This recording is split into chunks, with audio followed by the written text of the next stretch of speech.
Welcome to Cross Platform Podcast, where we discuss how to solve productivity problems across platforms. I'm Augusto Pinaud, I'm Art Gelwicks. and today we're talking on our episode 69 about multiple screens or multiple devices.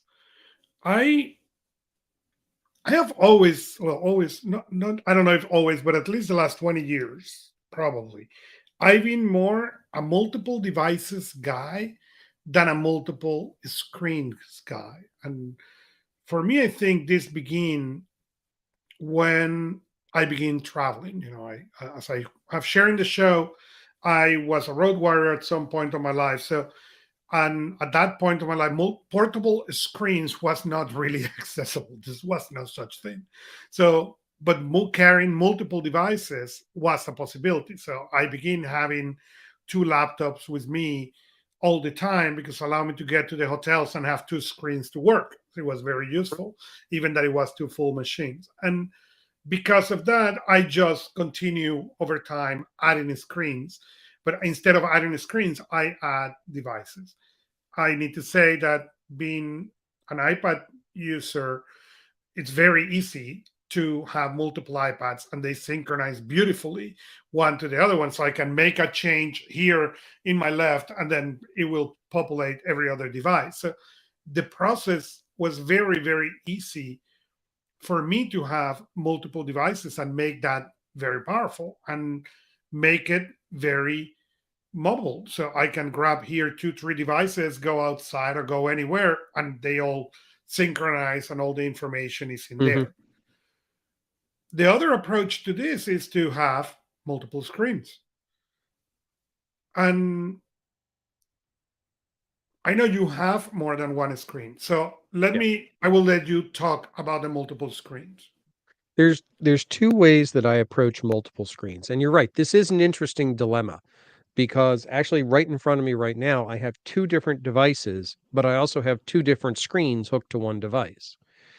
So when you're dealing with a multi-screen environment, you have to remember you're only dealing really with one computer. Mhm, It's just multiple displays into that.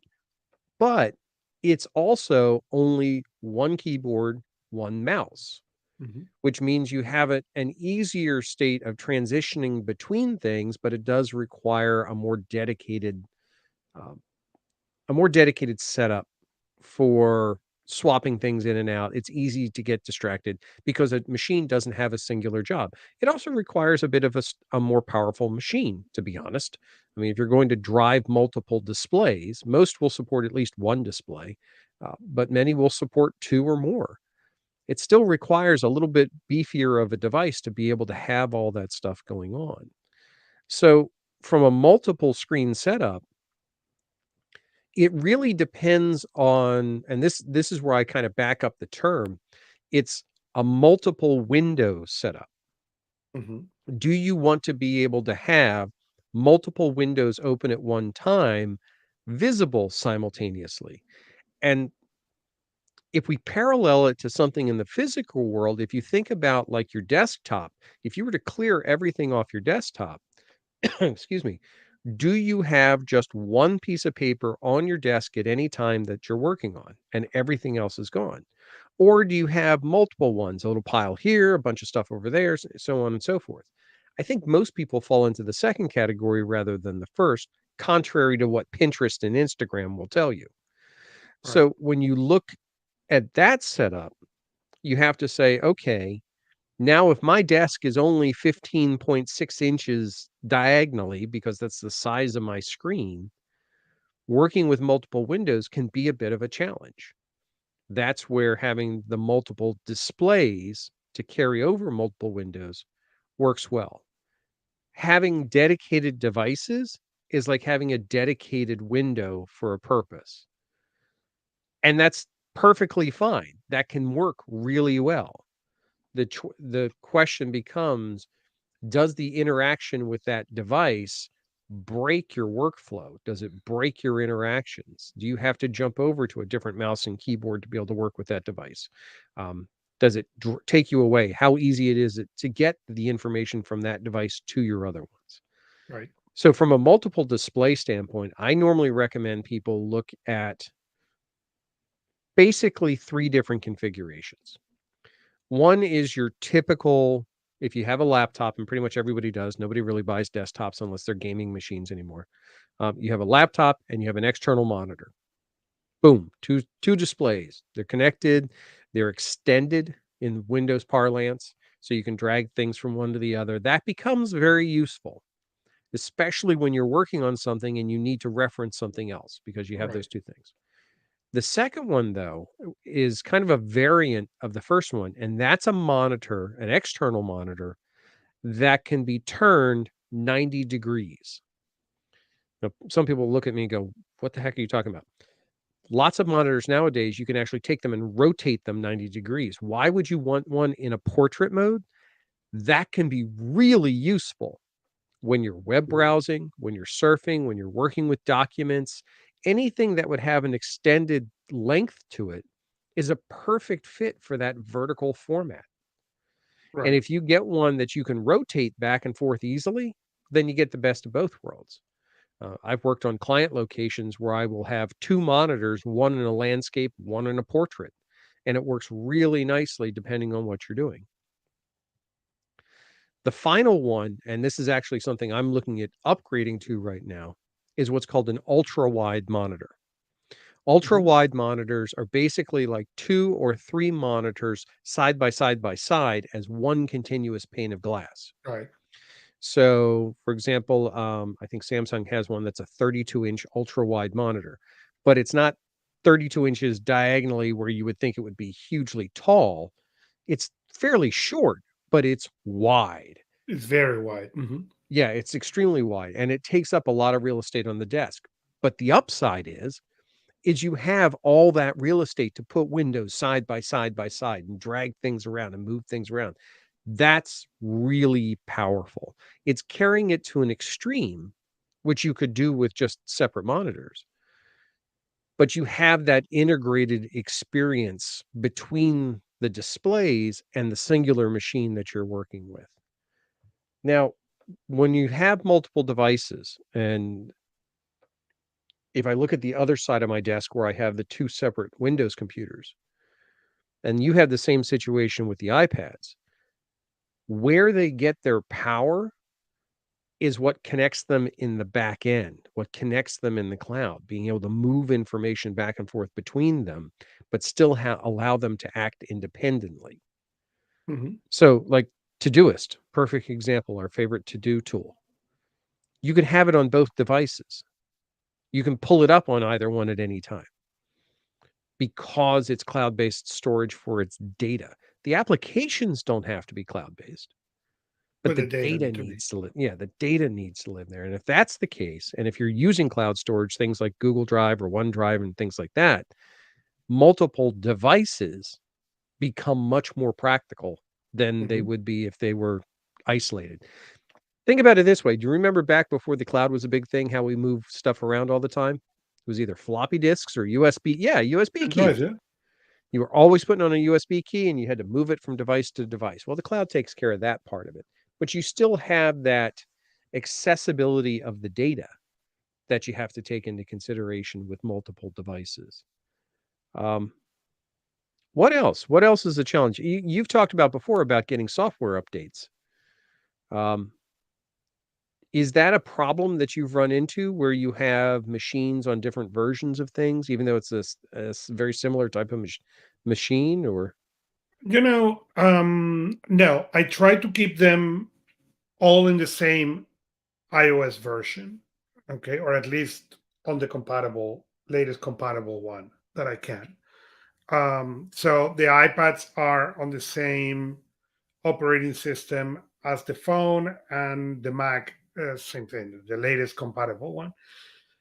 But I have experienced what you said. I remember many years back, before I had data on my iPads, I could not see, well, why do I want to have data on the iPads when I can connect them tethered to the phone and then synchronize Mhm. when I need it? And that I noticed what I noticed when I got the first one with data is that you do a lot more because you don't need to do those 35 seconds of connect to tether. I can't explain it better than that. And it's, I understand when you say one time, it's 30 seconds. Who cares? True. But when you are sitting right here and now you pull the iPad, I say, oh, I need to tether for 2 seconds. And okay, now the time that you are going to think on the task to get it done, it's already gone into trying to tether and you didn't have time to Yep. do it anymore. And that was when I changed my iPads from Wi Fi only to data. And that was a magnificent thing because Hmm. then they they were very one, they were synchronized all the time, and second, it was second, didn't matter which device did I grab to do anything because all of them has data. So, and the other thing that I thought, because these were the things that were holding me back, one is normally the iPad is $100 more if you want the data plus the $120 a year. So I, totally is around plus or minus $250 plus tax. And I was like, do I need to spend $300 additionally in this device? Hmm. Well, as a business owner, okay, as an employee, we can argue one way or the other. As a business owner, okay, when you get those $300, okay, and you now divide it by Yep. 12, okay, Yep. and you look at that number and you say, okay, an hour of my rate it's Hmm. higher than that number, then why did I struggle into this? Did I get more than 1 hour of productivity? And the answer in my case is, oh yeah. Okay, Hmm. so that was the other thing that I learned, or at least regarding the iPads, because I just upgrade my phone, my watch, and I still got the Wi-Fi, but um, but I don't use my phone for productivity. That's so I Hmm. didn't went into that path. But the reason for me of not to have the multiple screens, well, there are two. One, the iPad until recently, aka iOS 16, that should be released in October 2020 or 2022, sorry. Hmm. Okay, you could not, you could mirror, but you could not extend the screen. So Oh, okay. that was not an option for me. I could mirror the screen, but mirror the screen, give me a bigger screen, but not no real advantages. Now with iOS 16 in October 2022, that you are going to be able to use the iPad and then extend the screen as you will do in a Mac or you will do in a Hmm. Windows. So that was the first limiting factor. The second limiting factor was how long it took to get monitors that were really portable. Okay, I Yeah, it am used to be an very issue. I'm very mobile, and I enjoy being very mobile. I enjoy the Hmm. fact that I can fold this desk, put them in a bag, and go and work somewhere. That's important in my day to day. And sometimes a client, sometimes a restaurant, sometimes is whatever it is, but or sometimes outside. And that part is important. And it was not until recently that was easy and cheap enough to replace that for monitors. So between the iPads and the cost, I discovered that it was cheaper to continue getting tablets and iPads. It's an interesting problem because working in a multi-monitor environment leads to a practice of relying on those multiple monitors. And Mhm. then if you're in a situation without them, a lot of people, I mean, I get this all the time with clients who will say, "Oh, I'm working from home now and I only have one monitor and it's really so hard." And I'm like, "Yeah, that's kind of how it always was, though. You were just, very blessed to have a second or third monitor to work with and make your life easier. So you see the value of that, but it also starts to create a behavior of like, I forget how to work with just one. That's why I always recommend to people if they're going to be in a multi-monitor environment, especially if the center of their system is a laptop-based system, to disconnect and go someplace else for periods of time, Mhm. at least once a week. I don't care if you go work at your dining room table, a coffee shop, whatever. but don't let your skills of working with a singular monitor rust, because you wind up in a situation where you get uncomfortable. Then you feel unproductive because I don't remember how to jump between things. I'm used to having everything in front of my face. So it's while it's very promising, it's not always the situation. Sun's setting here, so I got a spotlight in the side of my head. Um, actually, hang on one second. Sorry, it was a highly reflective Kindle that was face up, bouncing off and giving me a sunburn on the left side of my head. Um, but it's that situation of getting into a practice with a particular working environment that you lose skills that you've had. And if we think about all the main operating systems, think about Windows, think about Linux, think about Mac OS, think about Chrome OS. They're all window-based operating systems. You can have multiple windows running at the same time. Getting comfortable with having, dragging things into a window position, pulling it out, layering them together, cascading them. These are all old school skills, but they can Right. make you really productive if you get comfortable with using them. Just we think about browsing, for example. One of my favorite things that very few people will do is when they're working with their browser, they always go and they'll click on a link. Okay, great. And it opens in a new tab. Well, that's fine sometimes if it opens in a new tab.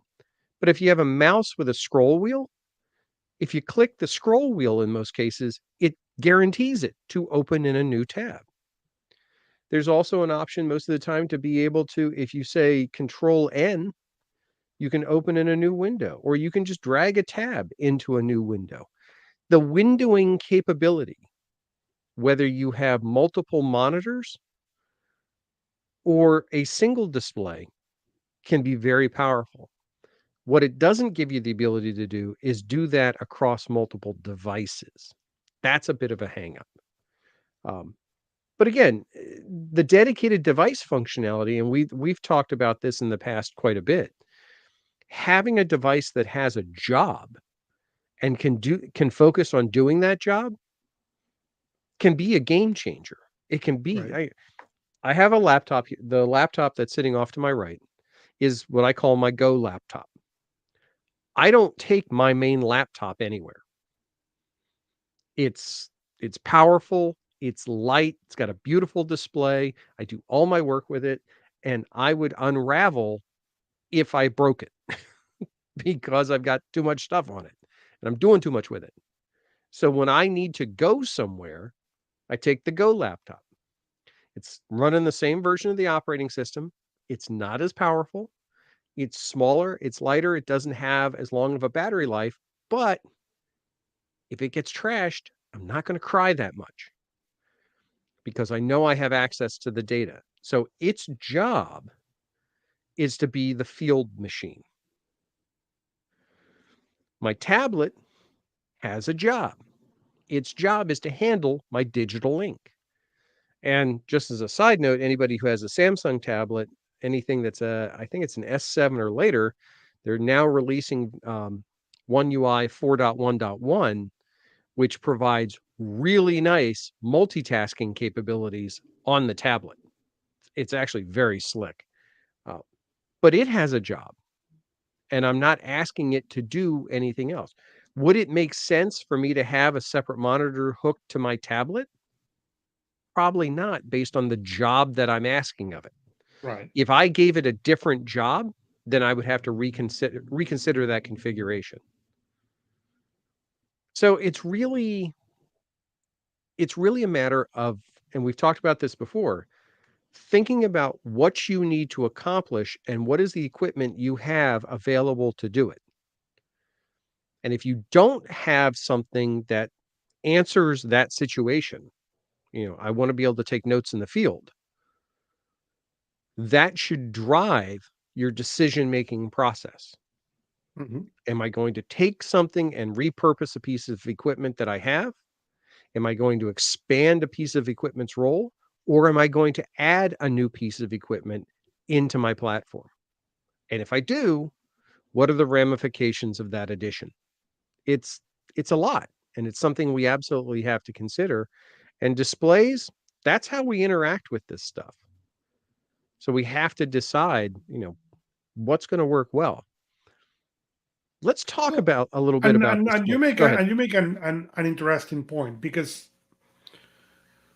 I used to, many moons back, I believe there was a difference between what a Apple iPhone, tablets could do and now. And Mhm.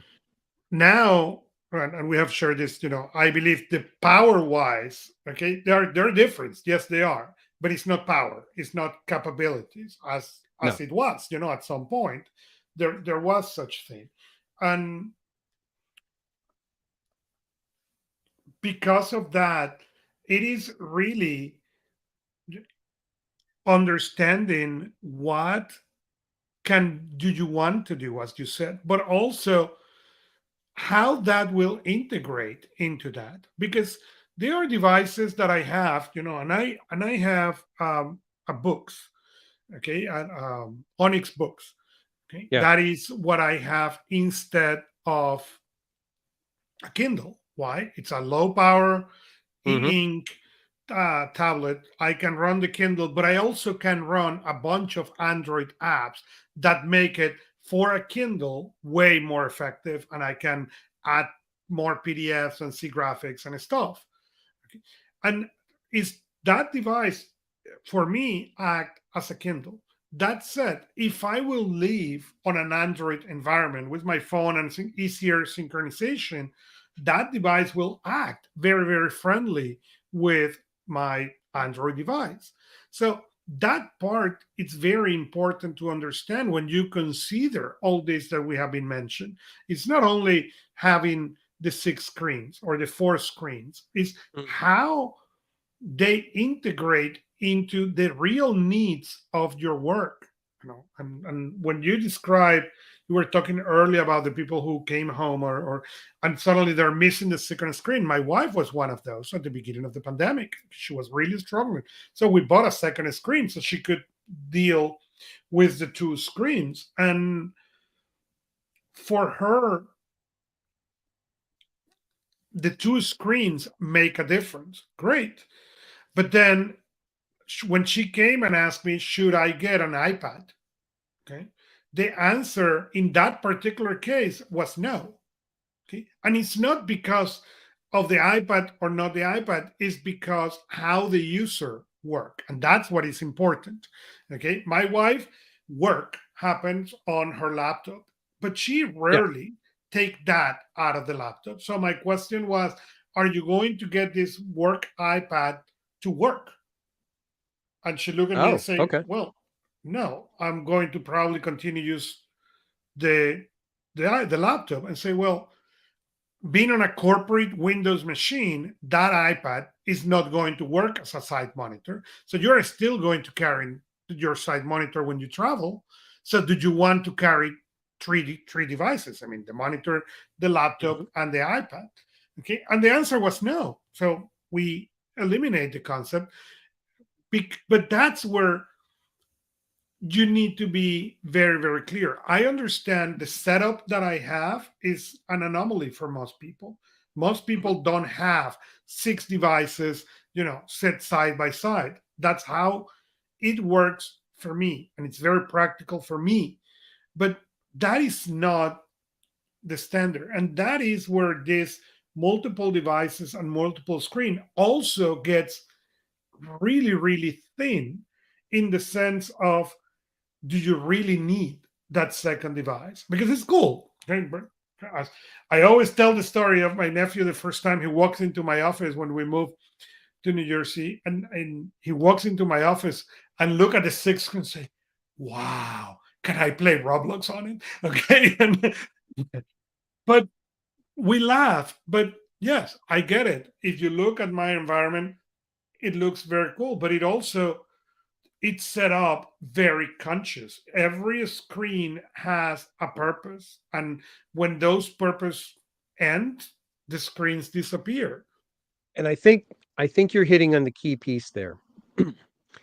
When we talk about situations where we have a dual monitor setup, somebody has their primary machine and they have a dual second monitor.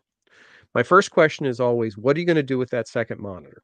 Hmm. Well, I'm going to work on it. Well, are you going to work on the same thing all the time? Is that going to become your email monitor? Or is it going to become, your dashboard of activities or something like Right. that? That quantifies or helps qualify rather the purchase of that monitor, its capability and its functionality. Hmm. And when you look at things like I need a dashboard all the time to see what's going on, well, maybe a dedicated device, a low cost dedicated device isn't a terrible concept. I mean, Right. like I said, we use Todoist all the time. My side machine often is the Todoist machine. It's the one that's its job is to keep that up in front of me. But I'll have side by side on it Todoist and my calendar. Its job is to act like a dashboard. Now, is that the most efficient? Well, if I had 3 monitors set up or an ultra wide setup, I would probably have those same displays up on the ultra wide monitor. But that's the consideration. Is it a workspace or is it an information space that you're creating? Right. And I've seen a lot of people do it in reverse. This is the funny thing. My laptop has a gorgeous display, 15.6-inch, beautiful display. So I use it as a primary monitor. I know a lot of people who don't do that. They use their laptop as their secondary display and they Hmm. use their monitor as their primary one because the monitor's bigger, it's clearer, yada, yada, yada. That's okay too. You just have to decide then at that point, what's that second display doing for you? How is it contributing to your work efforts? If it's And I acting think as that information pane of glass, then you have to let it do that job. and I think that's a point that we have bring consistently here in the show. It's not the device. Yes, your cross-platform model could happen because it's enforced by the needs and by the things that happen. That's fine. Or your cross-platform model can happen because it's conscious. No, no, I'm bringing this device or this other tool or these other things here on purpose because that's what is important. I'm bringing these devices and these other things, with a reason. And that's very important to me. And as a person who, coach people, that's the thing. It's not bring the device. It's or how to integrate the device. It's why do you need it? I know people who have devices to have devices. That's fine. That's valid, and that's their enjoyment. And Art raises hands and Guilty, say, "I'm one of them, guilty guilty. of charge." I have them. I admit. I I try to be more conscious about it. Do I buy by mistake or buy by impulse? Oh yes, I guilty of Hmm. charge. Okay, the geek in me will, but I try to the best of my abilities to be very very conscious into what added, and not necessarily because of what to add, but my concern always is how this is going to distract me. Right? That's a great point. When you look at my setup and you see the 6 screens, okay, that means if you assume that the average person has 2 monitors, I have 3 more times of opportunities to be distracted than the average Yep. person. And that's a problem. So you need to look into this. It doesn't matter if you do multiple monitors. I never move. Okay. I know somebody who his workstation has full of different monitors. Okay. And when he goes out with a laptop and a phone. Great. Mhm. Okay. And he keeps, as you said, that skill of being able to work with multiple monitors or concentrate their work into one. And I like the idea of take my monitors with me or my devices with me. And I understand sometimes I sit in restaurants or cafes or stuff, and I understand it looks weird. Okay, this guy come and set up 4 computers, one Oh, next you're to the that other. guy. I am that guy. Yes. Okay, I am the guy who do that. Fine, but that's what it works for me. So, and as we talk in episodes on the past about that technology card, that is what is defined. And we were talking on the pre-show that I'm making some adjustments on the use of my devices right now, and there's some devices that are swapping order of importance and utilities. And that was the question. The first question I had, of course, because I'm a geek, is should I buy a new device? That was the first question. Oh, Okay. yeah. Of course, that was the first question. But then as you went and analyzed it, well, I have not buy it as of yet because I have the needs for devices was not to get a new one, was really to repurpose some of the stuff I was doing and then base it on that, adjust it for production. But looking into that was not let's get the device to solve the problem, is let's figure it out, all the implications of the problem of the multiple screens and the portability before we add anything. Yeah, and that's really, I agree with you, the fact that you can have another device look like it's doing a job, and then all of a sudden you start to think about other things it could be doing there too, and now it becomes a distraction. I have to admit, my when I set my tablet up over on the side, which it's nice because my tablet will work, and I think you can do this with iOS. Correct me if I'm wrong. Um, my tablet can be controlled from my laptop. I can actually just slide my mouse cursor over to it and control all the icons on my Android tablet and use my keyboard on it as well, just because they're both Samsung devices. But that said, it's just as easy for me to look over and say, you know what? I could run a YouTube video on that right now while I'm working. Why don't I do that? And or I need some background noise. So I'll run Netflix. And all of a sudden I'm not facing where I'm supposed to be working. I'm facing over here watching Netflix. I'm like, well, that's not, you're not helping. So that becomes that dilemma is what's the thing's job and are you letting it do its job? Mhm. And is that job a worthwhile contribution? Now, again, when I think about certain devices and take it and go with it and go do things with it, yeah, absolutely. I had to go to a wedding this past weekend, and the only thing I took with me was my phone. Right. Could I do a bunch of the things that I wanted to do or needed to do should something have happened? Yes. To a certain degree, yeah. But that was the objective, was that I wasn't going to do that. I could, so I didn't feel terrible. I wasn't like pining for devices. I had that safety blanket there, but I also had every intention of understanding what the limitations were and following with That those for our limitations. listeners, that's when you are a better man than I am because I travel, No. okay, with a bag of stuff. And actually, what saved me is that my wife traveled with her laptop and her external Mhm. monitor anywhere. So since we start Oh, no, no, no, working, no. Don't okay, think don't think, don't oversell it, because my phone's going with me, but there's an HDMI cable going that hooks to my phone.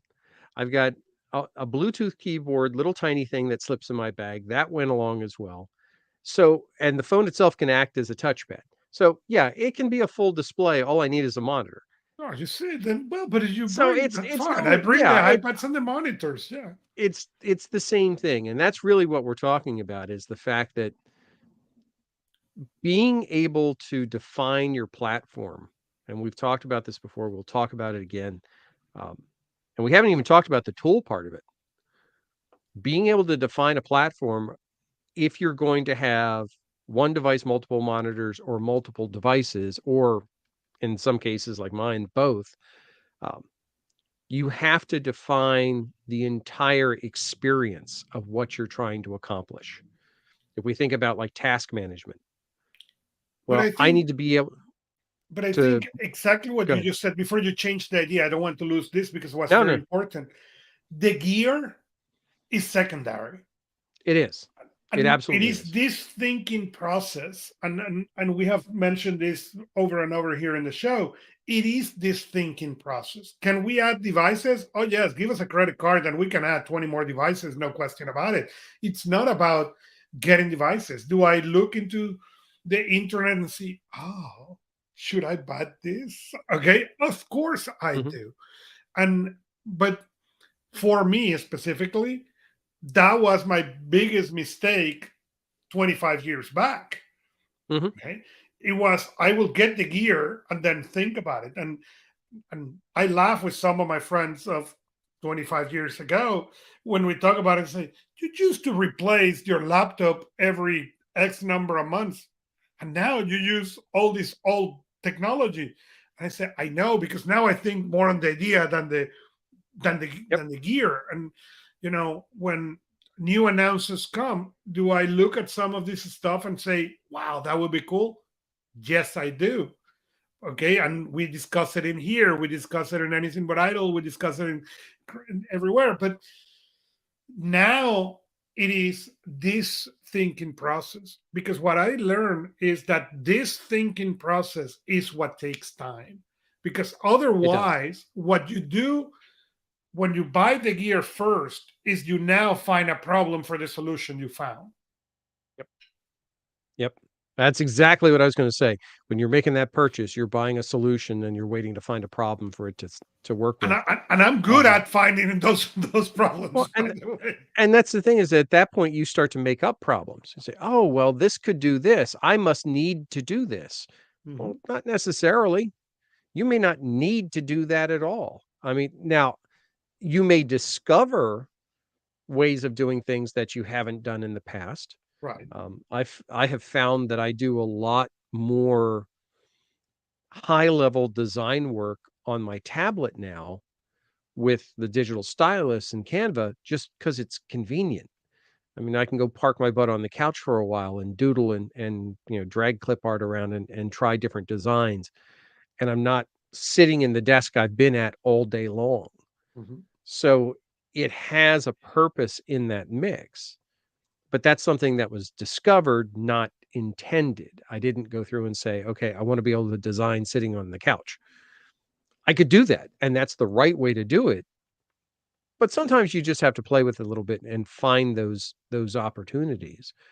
But I want to go back to the whole software piece. Mhm. Where your system becomes effective is when you don't lock yourself in from a software perspective to tools that are limited to a specific device. That's where you can really get yourself into a bind because then you don't have a choice. You don't have the flexibility to make other decisions and implement other solutions. Or even worse, that piece of software is discontinued or goes away.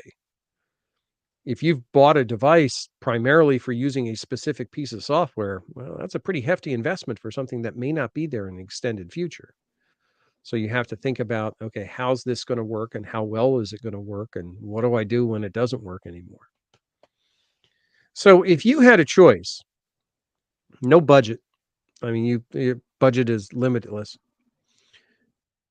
What would you set up? What would your setup look like?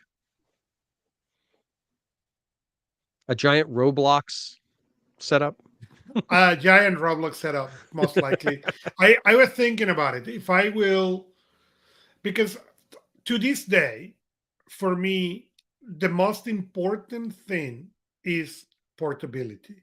Okay. But I Okay. understand that is something that I don't go anymore to clients, but I Yeah. love to grab my stuff and get to a restaurant or get to a cafe or get outside in the porch and be able to be really productive. So portability is my biggest issue is still battery life. Okay, as it's been Yeah. forever. Okay, and I need to carry on my back this external battery so I can charge my thing and go the whole day. Even that, I'm going to say I'm very grateful now that I go 10, 12, 14 hours without charging, but I need more. And and I'm sure that when we get 36, we will still complain that we need to charge every day. We Okay, that's always need more. but but right now that is the issue. I don't. I love being iPad only, and my main machine is the iPad, and I love to move iPad to iPad to iPad, and I do not see that I'm going to go back to a traditional laptop. And the only reason I don't see that is because I love the touch screen. I don't Okay. think I don't see myself going back to a Windows machine. So it will need to be a Mac with touchscreen, and I don't think we're ever going to see that machine. I could be wrong, but I don't see Mm, we're ever going to see a MacBook with touchscreen. That's going to be the market of the iPad, and as they are making them more and more powerful, that's what it's that's going to true. be. So I don't see that again. I don't see that happening. And the other thing is I like to the side by side thing. My favorite size of the iPad is still the iPad mini. And I love to have the iPad mini and the fact that I can put it in a keyboard and put something next to it. So I have normally the iPad mini and then on the external keyboard, and then I have there or my Kindle or my phone. So I like that multiple device thing and get a specific thing for this device to use. That I'm not good at multitasking, Hmm. um, but I'm very good at refocusing. But in order for me to refocus, I need to change devices. I cannot refocus on the same device. I cannot Oh, work in okay. this machine on this and then do command tab, change to Word, and my brain saying, oh, now you are in Word. That doesn't work for me well. But it Okay. works very quick if I change devices. If I'm going from this to an iPad to a PC to a Chromebook, and I'm doing four things, that on the different machines, my brain can do. What I cannot do is on the same device. I don't know why. That's interesting because I have the exact opposite issue.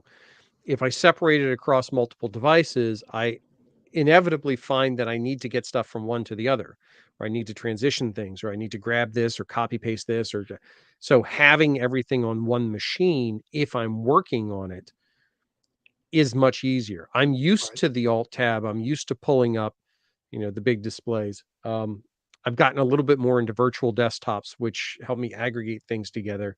And like I said, on the tablet, now that they've added in some very powerful multitasking capabilities, it's much easier to use that as an active device more than just a dashboard. Uh, but again, that's that working style you develop, and you have to kind of figure it out. If I had unlimited budget, I would probably keep the same laptop that I have. I love it. Mhm. It's an absolutely perfect little device. Um, the only thing I would probably add is that ultra wide monitor Mhm. because it gives me the equivalent of 3 monitors with no seams interacting as a continuous image. Um, it's just much more flexible for the type of work that I do. Now that said, the ultralight laptop is key because I could, notice I say I could, Right. grab it and take it with me if I wanted to. But I also said earlier I don't. And that's why my tablet is so important too. Um, I finally have a tablet now that works. And I can honestly say that in the Android space, that's a big accomplishment because most Android tablets are slightly left of garbage. Um, they're just they just don't have the functionality they need. They don't have the capabilities. Um, and yeah, I've got iPads sitting over on the shelf, but even they don't help me with the integration level that I wanted. Now Right. that I have a pane of glass type of device like that actually works, that has become a critical part of my system. But that's what everybody needs to think about. And oh, that and my phone, because my phone is just a skinny pane of glass that is a critical part of my system. I mean, And that's very interesting because my phone is not. Okay. The iPad is. The phone, it is not really a device. It's a device that comes for me, but it's not. I carry the iPad with me 100% of the time.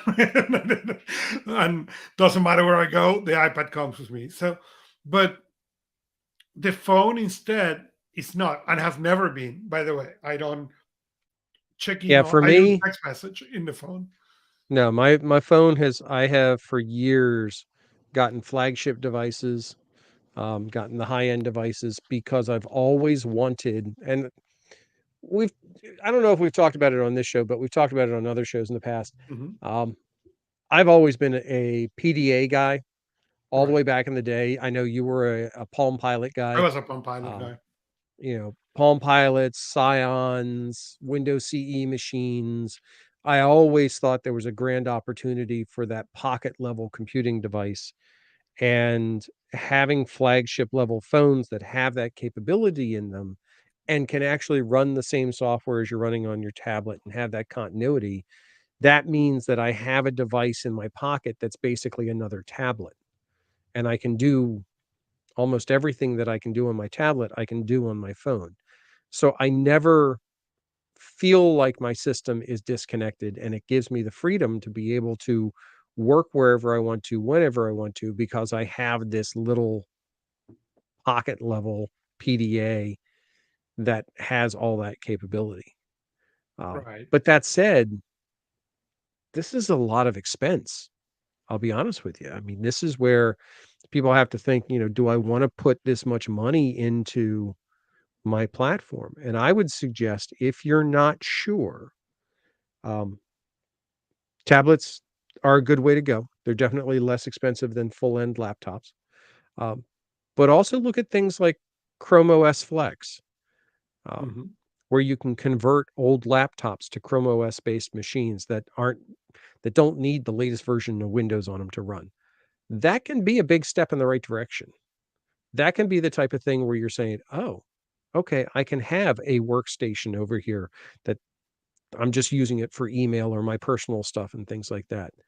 That can be really powerful. And that's, Chrome OS Flex is free. The machine itself often is sitting in a corner gathering dust. The process of setting it up is not that complicated. It is very, very easy and very, very powerful. Yeah.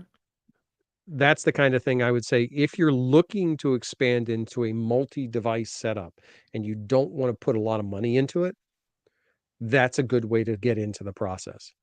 Look at devices like Chrome OS based machines and things like that, and work them in, understanding the limitations of those devices. If you're using cloud-based solutions, you're in really good shape with them. If you're working with, like, you know, Office or Microsoft 365 or Google, workspaces or things like that, you're in good standing because it is primarily browser based. If it's a dedicated application, that could be a harder reach. Right.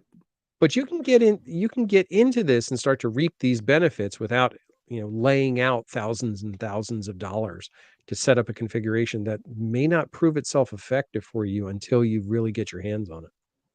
And it's funny you mentioned that because before Flex were Google Flex, they were, what was the name of the Google Flex project before? You're It's gonna escaping ask me me a and I will question. remember. But that's how I started actually adding these individual devices. I had an iPad, and then I had a sorry, I have I a don't remember. Surface, and then I installed Google Chrome into that, and that was the first machine. The machine was laying around, and I can use this machine for this purpose, and then that's how the monster was created to what it is now. But it was not, oh, let me go and buy seven machines. No, no, it start looking into, again, what is the thinking, how this is going to make me more effective. And I'm going to say I have made a lot of mistakes of thinking, oh well, if I do this. And recently I'm working right now in, I had an iPad Pro 12.9 that used to be my main machine. Okay. And right now I'm switching to make the iPad mini my make machine. So I got a external keyboard and everything else to make that machine so I can move or change the use of the iPad, the large iPad, to something else, a project I'm working on. So it's not that you don't change and you don't make, and it may prove, oh, this was a mistake, let me go back. or it may prove I Mhm. should have done this long time ago. I don't know yet. But it's not that you are going to adjust or not adjust again, but if you don't look into this, you will never know. Yeah, the old name was Cloud Ready. Cloud ready, that's what it That was. was Yes. the company that Google bought to be able Yeah. to deploy Chrome OS. Just for reference, if anybody looks into that, the one question that I get more often than anything about that is, can you load Chrome OS Flex on an old Chromebook that has stopped receiving updates? No. Theoretically, you could. It's really, really hard as compared to upgrading an old Windows machine or an old Mac. So if you have a Chromebook that's no longer receiving updates, just put it out to pasture. Um, for the most part, they get updates for the longest time. I have a Lenovo 3 tablet that's going to get updates to 2028, and it's already 3 years old. So it's like, Right. geez, can't really argue with that when it comes to the Chrome OS systems. And that's another good way to look at this too, is most Chrome OS based systems will support multiple monitors. Those Hmm. machines will support them, especially the newer higher end ones. So you could do that type of an environment very easily. Get a couple of inexpensive monitors. And don't think I'm saying that you have to get high-end monitors. You can get an external monitor, a 23-inch monitor for about 120 bucks or Right. less. I mean, I've seen them down in the $100 range, Yeah. $99 range. Yeah, they're not high-end gaming monitors, but they work. I mean, honestly, the old monitor I have sitting here right now has one purple pixel out down the entire vertical length of it. So it's a thing. It happens. It Not a happens. big deal. Not a big deal, but it does its job. So don't think that you can't step into this and start to expand your platform without having a lot of capital to expend on doing that. You can do it by little increments and you can build and carry forward and reap the benefits thereof. Yeah. So, And to close, I just want to say, and remember, the longest part of the process should not be the gear, should be the purpose. And when you clarify that purpose, then the right gear will come to your mind. yes, absolutely. Cool. And with this, follow us where you like to listen to podcasts, like us and subscribe to us and leave us a review. You can also interact with us in personalproductivity.club. We are Augusto Pinaud and Art Gelwicks. See you next time from your favorite device. Thank you.